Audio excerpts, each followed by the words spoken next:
the red light is on. I'm Dane County Supervisor Brett Halsey. Today we're talking about how we worked with the neighbors to create the Lucier Community Education Center.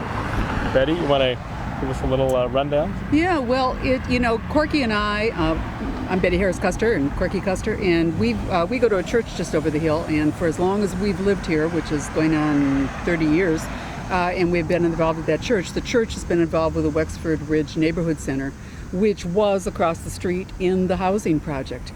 And they were in 2 renovated apartments, which were completely... They were cramped and completely inadequate. And they shared the space with a food pantry. Yeah, right. Completely inadequate for their needs. No big movement space for kids to run around in the middle of the winter, when they needed to burn off steam. Nothing, that they really needed.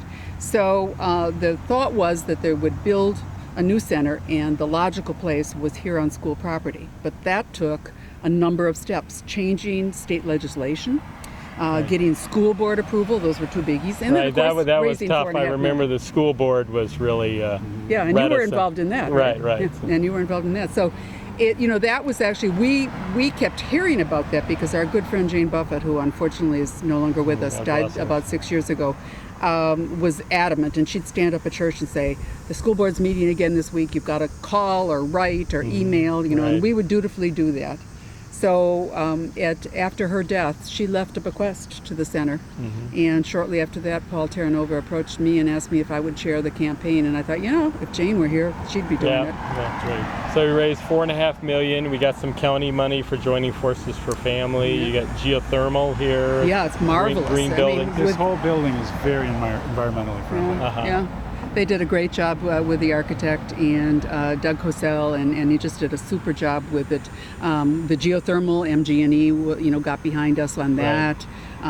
It's marvelous. It's and when you come here now, I mean, there's a big open space, and and Jack Lucier, gave us an enormous naming gift, but the whole community's behind it. When you go in the center, there's a wall of all the names, including some of the people on the board who are low-income folks, who gave what they could give, and it just everybody got behind it.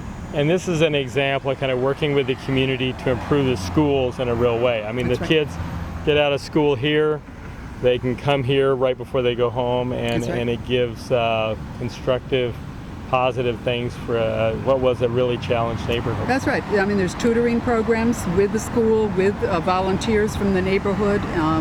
And then there's a way that the school is using some of the facilities in here, especially like the geothermal, as teaching opportunities as well. Right.